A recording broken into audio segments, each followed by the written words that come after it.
This is a section on the physiologic difficult airway. We're going to talk about patients through the lens of critical illness. So earlier we discussed complication rates being about 15% overall for emergency intubations. Well, in the critically ill patient population, they're about 1 in 4. So we're going to go through this with a checklist approach. We're going to talk about oxygenation, all the components of that, and some recent evidence. We're going to talk about the importance of resuscitation, and then we'll finish up with anticipation and talk about some of the anatomy and the evidence around that. So there's some factors that are associated with desaturation in the pre-hospital setting. So there's patient populations we can predict this in. There's a 2024 study that came out that looked at specifically what are the rates of desaturation in the pre-hospital setting and what patient factors can help us predict who's at risk. Overall, they saw that desaturation happened in about 19% of patients. So pretty high cohort there, pretty sick group of patients. The factors that led to higher rates of hypoxia, of course, were pre-intubation hypoxia. That's kind of intuitive. Increased body weight, so our patients with large body habitus, specifically BMI over 30. And then a chest injury, so patients because of weight or because of a mechanical injury to their chest, if they're not able to fully inhale, fully expand their lung, and recruit their alveoli. And then last was male sex. Unclear why this is. It may be due to the higher rates of trauma in male patients and hence the chest injury. So let's talk about oxygenation and what's new in FiO2 from an evidence-based standard. So there's a lot of different ways to pre-oxygenate patients. We want to make sure that we're not taking a one-size-fits-all approach. We should definitely start at a baseline of at least a non-rebreather at flush rate, as we've been talking about for a few years now. But some patients may benefit from BiPAP. Some patients absolutely need to be bagged, patients who aren't breathing at a correct rate or tidal volume. We'll talk about APOX and some of the importance of PEEP. So important part of resuscitation before we intubate is to ensure adequate oxygenation. So keep in mind that oxygenation is also a factor of cardiac function, or rather cardiac function reduces. If cardiac function is reduced, it reduces our ability to supply oxygen to the tissues. Increased oxygen demand from increased metabolic rate can also increase peri-intubation hypoxia. And then hypercarbia can also exacerbate these situations, making acidosis more profound. So thinking back to the physiology, we want to think about that hemoglobin desaturation curve. Patients who have SpO2 around 90% are right at the edge of that curve, like you see the little figure here. If we try to intubate someone with a saturation that's already at 90%, then they will fall off that desaturation curve really quickly. Patients that are well over 100% who are hyperoxygenated will desaturate at a much slower rate. So this is the importance of getting the oxygen as high as we can, as close to 100 as possible during that peri-intubation period. Because as saturation drops from 100 to 90, the curve is much slower. So pre-oxygenation has a few factors involved. One, we'd like to get the oxygen saturation up to 100%. Now, that's not possible in all patients, but we want to be aggressive in trying to push it as close to 100 as we can. But we also want to perform nitrogen washout. This means oxygenating a patient for at least 3 full minutes. Now, if I'm in a forced-to-act situation, I may just get 8 full tidal volume breaths. But most of our patients, we can pre-oxygenate for at least 3 full minutes on 100% or as close to 100% FiO2 as we can to get nitrogen washout. So remember what nitrogen washout means. Usually when we're sitting, breathing in room air, mostly we're breathing nitrogen. So our lungs, not just the alveoli where gas exchange happens, but all of the conduction tissues in the lungs, so the trachea, the bronchial tree, they're all full of nitrogen. So the idea of nitrogen washout is to replace that nitrogen with oxygen. So lung nitrogen with oxygen fills that space like a reservoir and increases our safe apnea time. So think of all those conducting airways as essentially a tank of oxygen. You can have it full of nitrogen or you can have it full of oxygen. So we want to get nitrogen washout at least 80% if we can, ideally. So to do that, we need really high flow oxygen. So non-rebreather is the optimal sort of baseline pre-oxygenation for patients. And this is with flush rate. So don't just set the non-rebreather to 15 or 20 liters per minute, because this actually only gives us about 60% FiO2 delivery. This is because as the patient takes big breaths, they're still pulling in room air. So as they take a big breath, even though it's a non-rebreather, if it's not turned all the way up to flush rate, room air is entrained in, and we can't truly wash out the nitrogen. So turn it all the way up. If we're talking about an onboard oxygen, keep turning the knob until it won't turn anymore. In some studies, they've shown up to 60 liters per minute with flush rate. If you have a dial that's specific flow and only goes up to 25, then turn it up as high as you can go. That'll be flush rate for all intents and purposes. Now, we've talked about non-invasive ventilation over the last few years and looked at some patient populations that this might benefit. We've definitely looked at doing this in patients who are breathing on their own, but who need some alveolar recruitment. So classically, patients with respiratory pathology, COPD, pneumonia, atelectasis even, and we've considered increasing the oxygenation from a non-rebreather up to a non-invasive. In 2024, a study came out looking at non-invasive versus oxygen mask for all patients. So this is the PREOXY trial. Now, this trial is mostly looking at ER and ICU patients. More about that in a moment. But basically, they had a randomized control set. So about 650 patients had oxygen mask, and 650 patients had a non-invasive ventilation. Now, specifically in this study, they were using BiPAP. So it was 10/5 of BiPAP. But if you only have CPAP, I think you can apply that information for the most part when it comes to oxygenation. There's 1,300 patients in total. They were about 60 years old and a little more men than women, but they were all critically ill. So these are not elective intubations done in the OR. These are ICU patients and ER patients. Of note, about 7 EDs were included in this study and 17 in the ICU. So most of these patients were an ICU cohort. It was multi-center, it was randomized, it was controlled. They did exclude patients who were already on positive pressure ventilation. So if someone came in, they were needing to be bagged because they were apneic, they weren't put in this study. And patients who were already on non-invasive, say someone with a COPD exacerbation had been on non-invasive for hours and then they decompensated. They wouldn't put those patients in this study. And then anyone really at high risk for vomiting and aspiration, so active vomiting, epistaxis, hematemesis, those patients were excluded. And what they found was pretty profound results. What they looked at was the lowest oxygen saturation. So specifically hypoxia, they defined as an SpO2 less than 85%. In the non-invasive ventilation group, it was only 9% of patients who dropped below 95. Dropped below 85%. But patients in the oxygen mask group was almost double, actually more than double at 18.5% oxygen desaturation. And incidence of aspiration was extremely low in both groups, so not statistically significant. But it's interesting to look that the non-invasive group did not have higher aspiration rates, which has conventionally been one of the concerns with using non-invasive on patients who might be a little altered or may have a bit of a tenuous airway. In this study, there was no difference. The oxygen mask group, however, did require more bag valve mask ventilation during that apneic period. So food for thought. So going back to the study of EMS patients where about 19% were shown to desaturate, that's consistent with the oxygen mask group here. But the non-invasive group, that's a big improvement. So the take home here is non-invasive ventilation is probably better at pre-oxygenating than a non-rebreather mask, but we should still be careful about the patients we select. If someone is a little altered, make sure that you don't attach the mask to their head. Have someone gently hold it much like they would a bag valve mask. As long as the patient is able to breathe at an adequate rate and tidal volume, this should be safe with close monitoring.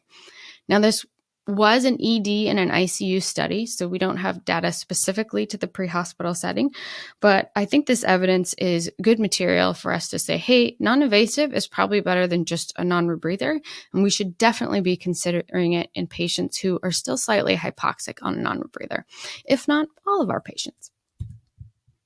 Moving forward, let's talk a bit about BVM with PEEP. Classically, we have some training errors with BVM, as we always have a BVM out when we're doing airway skills. I think it's important because we're practicing our BVM skill every time we're doing airway training, but it's also important to note that not all patients need to be bagged. So BVM in and of itself, it does not have better FiO2 than a flush rate non-rebreather, but I should grab for a BVM if I have a patient who's not breathing at an adequate rate or tidal volume. If a patient is hyperventilating, I shouldn't bag them down to bag them slower. If they're hyperventilating, ask yourself why. Because anytime I bag a patient with a BVM, I do have potential to increase their aspiration risk. Now, a patient who I've pre-oxygenated as best I can, who becomes hypoxic rapidly in the apneic period as I'm pushing my medications, they may need some gentle bagging to get those sats up in the mid to high 90s to make them safe to intubate. But not every patient needs a BVM during the apneic period if they've been adequately pre-oxygenated. Now, there's been a lot of chatter recently about a trial that was done a few years ago, the PREVENT trial. This is a 2019 study, and it was pretty interesting because it was randomized and controlled, but it was a pretty small group. So 400 patients that were in the ICU. They wanted to know if hypoxia from induction to 2 minutes after induction was different in patients that were bagged or left apneic. So one group had BVM, 2-person BVM. They had the PEEP set at 5. The rate was about 10 at 15 liters per minute. So they bagged these patients after giving medications until they were fully paralyzed for intubation. The comparison was apnea. So this would be patients who are pre-oxygenated by conventional methods and allowing them to stay apneic until paralyzed with or without apneic oxygenation. So apneic oxygenation wasn't consistent in this group. So what they found in the BVM group was about 30% of them had SATs that dropped below 90. The lowest SAT overall was 87%, with the average being 96%, so very low desaturation rates. Aspiration rates were 7%, and the overall death rate was 36%. That just tells you this is a very sick cohort of patients. In the patients left apneic, so not bagged during the apneic period, there was more hypoxia. About 10% more patients dropped below 90%, and the lowest SAT was 81%, on average 93%. Aspiration, about the same rate, so 6%, and the death rate was the same as well.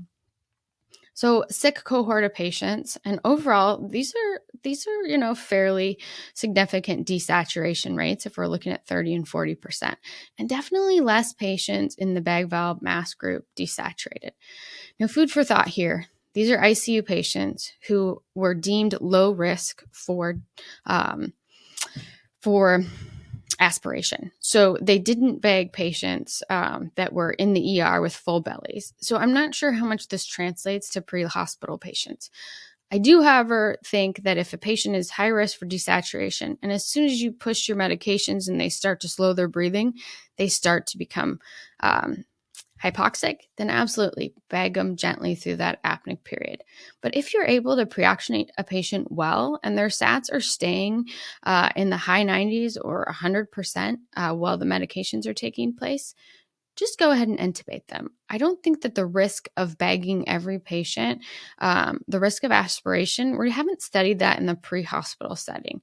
And having intubated patients in the pre-hospital setting, in the ER, and in the ICU, I will tell you by far and away, the pre-hospital patients vomit. They vomit often. Their stomachs are full. So although this is a great trial for my ICU patients, that most of them are probably safe to bag, I don't know that this is ready for prime time for EMS patients. So use the pre-oxygenation technique that's adequate for the patient that you have in front of you. It's not a one-size-fits-all. For most patients, start with at least a flush rate non-rebreather. Try to get those SATs up as close to 100 as you can. Now, if the non-rebreather's not cutting it, absolutely grab for something like CPAP or BiPAP. You can use a bag valve mask with a PEEP here, but generally I say if the patient is breathing with a good rate and tidal volume, it's not a BVM that you need to grab for. And then this last group of patients whose SATs are staying in the low 90s, who as soon as they become apneic, they are going to desaturate quickly. Bag those patients gently during the apneic apneic period. Smooth and slow tidal volumes just to chest rise, use your PEEP valve, get their sats up to a safe level, and then intubate them. And of course, always be ready with a large tip suction as patients may regurgitate. Last, let's talk a bit about apneic oxygenation. So apneic oxygenation is done with a nasal cannula. You can put this on during the pre-oxygenation period, so under a non-rebreather or under a CPAP mask, as long as you're keeping a good seal. If the patient's awake, start at 5 or 6 liters per minute, but while you're inducing them and while you're intubating, turn it all the way up. 15 liters per minute or even flush rate in an adult is probably safe. So apneic oxygenation allows for the passive diffusion of oxygen down its concentration gradient. So we've pre-oxygenated, we've filled the reservoir, and now as we're starting to use up that oxygen tank, apneic oxygenation will continue to flow down the bronchial tree, and this has been shown to decrease desaturation rates in a lot of populations. Now, it's not bulletproof. It doesn't work for everyone. There's definitely been some ICU studies and studies that looked at patients with ARDS or severe mucus plugging, those type of things. Maybe apneic oxygenation won't work for them. But patients like pediatrics, obese patients, pregnant patients, your trauma patients, AppOx may be a really useful tool. So just use it. It doesn't cost very much. It's logistically very easy. If it's part of your airway setup and your checklist, doing it every time makes sense. So some things to think about in oxygenation with a critically ill patient. It may require longer to pre-oxygenate these patients. When patients have low blood pressure, it's hard to get SAT reading. So really, a systolic blood pressure at less than 80, you can't trust the SAT's accuracy. So the importance of resuscitating and oxygenating together can't be understated. So there is some lag time. With a healthy patient, there's about 30 seconds of lag time between your oxygen reading at the lungs and getting to the finger and then reading on the monitor. With really sick patients with poor perfusion, this lag time may be 60 or 90 seconds. So the SAT you see on the screen may be a SAT from a minute ago, not the one that you're currently looking at. And then think about different populations. So this graph is actually looking at some different patient populations and how fast they desaturate. This was a study looking at succinylcholine and basically making the statement that succinylcholine itself is not protective against hypoxia, because even in a healthy patient of a normal body habitus, they will start to desaturate if left apneic long before the sucks will wear off. So the sucks wearing off is not protective. We own the airway. Regardless of what paralytic we use, we need to make sure that we are oxygenating our patients once they're apneic. Now, this also demonstrates the difference between different patient populations. You can see here a moderately ill patient of a normal body habitus can desaturate twice as fast as a normal healthy patient. Children who are healthy, even faster, and an obese adult, even if not critically ill, will desaturate very quickly. Children because of their high metabolic rate, and obese patients because they have less functional reserve capacity. So essentially, they have a smaller oxygen tank to fill with pre-oxygenation. Let's move on to the importance of resuscitation. And let's talk about some things that predict hemodynamic collapse and cardiac arrest in the peri-intubation period, specifically in the pre-hospital setting. Now, we have a lot of in-hospital data on this, on peri-intubation cardiac arrest. I remember this by 3 nines. The first 2 are pretty intuitive. Pre-intubation hypotension, so a systolic blood pressure less than 90 is a great predictor of peri-intubation cardiac arrest. Hypoxia, so SpO2 less than 90, also predicts peri-intubation cardiac arrest. The last one is a little less intuitive, and this is your shock index. Remember, a high shock index is a bad thing. So I don't generally do the math, but 0.9, greater than 0.9, or even some studies 0.8 have shown higher rates of peri-intubation cardiac arrest. A quick way to remember this is if the heart rate is higher than the systolic blood pressure, then we have a poor shock index. Your systolic blood pressure in an adult should generally be higher than your heart rate. So these patients need to be resuscitated, and we need to take a moment to notice these 3 factors. So let's look at some specific pre-hospital data. This is a data set that was done over about an 8-year period, I believe, but it was published in 2022. And what they saw was that PICA overall in this cohort was about 3%. So 3% of patients who are intubated in the pre-hospital setting experience peri-intubation cardiac arrest. Now, I'll tell you, this is pretty similar to what we're seeing in hospital. Studies have shown anywhere from 2% to 5% for the most part.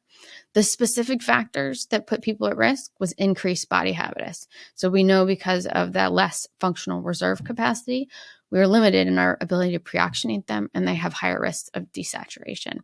And again, they saw a BMI over 30 to be a predictor.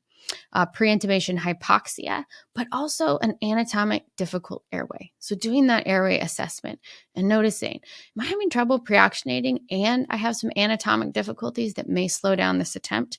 This patient's now at much higher risk. And then even if you get through the intubation just fine, post-intubation hypotension or hypoxia should be a big red flag. Immediately after intubation, we need to confirm placement and then get our vitals to see if we need to further resuscitate. So be aggressive with post-intubation hypotension or continued hypoxia, as these both predict peri-intubation cardiac arrest. Now, the last one is interesting. They saw that patients who got ROC were a little bit more likely than patients that got SUX. I don't think this is actually a product of either of these medications. I think this is rather a product of the time the study was done. Currently, we're giving much higher doses of rocuronium because it kicks in quicker and it shortens that apneic period. So we give a rocuronium dose at 1.5 per kilo. When this study was done, it was the lower dose range that is more common in anesthesia. So we know that if we give rocuronium in lower doses, it may take a full minute or longer to fully paralyze a patient. And if we try to intubate a patient who's not fully paralyzed, we have a lower success. So I think this is an outlier for that reason, but interesting food for thought, that it's important that these paralytics kick in quickly and paralyze fully before we intubate. Let's move on to hypotension, as this is actually the highest predictor of peri-intubation cardiac arrest. So resuscitate their blood pressure before you intubate them. Now, a lot of patients will be responsive to fluid boluses, but fluid boluses take time. So I think it's important to start feathering in the vasopressors early. So start the fluid bolus in most patients and less contraindicated, but get the vasopressors on early to bolster that blood pressure and give yourself some cushion. Once the patient is intubated and their blood pressure stabilized, you can titrate off the vasopressors as needed. Most patients can handle a significant bolus. Give a liter or two unless there's a contraindication. So patients that may become volume overloaded are patients with pulmonary edema, patients with significant heart failure, and then don't forget your renal failure patients and your neonates. We don't want to give our neonates huge fluid boluses when they're less than 1 month. And then lastly, trauma patients are a little bit different animal. We'll talk about that more in the trauma section. But if I have someone in hemorrhagic shock, I'm going to be cautious with the amount of IV fluids I give. You can use a lot of different vasopressors. Honestly, 9 times out of 10, norepinephrine is the best vasopressor for most patients. An infusion, you can start low, you can go slow, or you can start at a middle range. So generally like 1 to 30 micrograms per minute is going to be about the right dose. If I have someone who's profoundly hypotensive, I'll start them at 10 or 15. If someone has a blood pressure that's coming up with fluids and I just want to give them a cushion, start low, start at 5 mics. Now, epinephrine or push dose epinephrine is something that a lot of providers like to use. One thing that I will caution is that when you give push dose, it works quickly, which is great, but it also is a quick on and quick off. So if I give a push dose of epinephrine and I get this nice blood pressure and I go and intubate and I don't start an infusion, about the time the patient's intubated, on positive pressure, on sedatives, that epibolus has worn off. So if you're giving a push dose pressor, also get the vasopressor infusion hung. Now, many people like to use push dose epinephrine because it's easy to mix and you can give it in quick, easy boluses. Essentially, if I'm going to mix push dose epinephrine, I'm going to take a 10 cc flush. I'm going to waste 1 cc so that I have 9 cc's left in the syringe. Now fill that 1 cc of the syringe with the cardiac epi. So I'm going to pull 0.1 milligrams out of the cardiac epi, which is 1 milliliter. Now, this gives you a 10-to-1 concentration in your syringe. So every 1 cc you push, the patient gets 10 mics of epinephrine. Push dose pressors can be really helpful, but just remember they're quick on, they're quick off, and you need to hang a vasopressor as well. The last group we're going to talk about are patients with severe metabolic acidosis and the danger of intubating patients if you think this is the suspected cause of their illness. So how we're going to resuscitate is we're going to remember peri-intubation apnea increases the PaO2. So the CO2 will rise as the patient stops breathing on their own. So we really want to minimize any apnea time for this patient, as increased apnea may exacerbate acidosis, which may increase the risk of peri-intubation cardiac arrest. So if you have a patient who has an overdose, for instance, a TCA or aspirin overdose, you think is the cause of their acidosis, treat the overdose as well. So resuscitate them and treat the underlying cause of their acidosis first and foremost, and avoid intubating them if they're still doing a good job at compensating. So let's quickly look at metabolic acidosis versus respiratory acidosis and how we approach these patients from an airway perspective. So metabolic causes. This is a patient with a low pH, but it's caused specifically by a metabolic disturbance. Think of your DKA patient, an aspirin overdose, or a lactic acidosis. Remember, anyone in significant shock can develop a lactic acidosis. Now, these patients will hyperventilate to compensate. So your end tidal CO2 reading will be low because they are blowing off more CO2, because the lungs can compensate quickly for a metabolic acidosis. Or at least they start trying to compensate. And so the patient will breathe really fast and really deep. Think of the Kussmaul's respirations.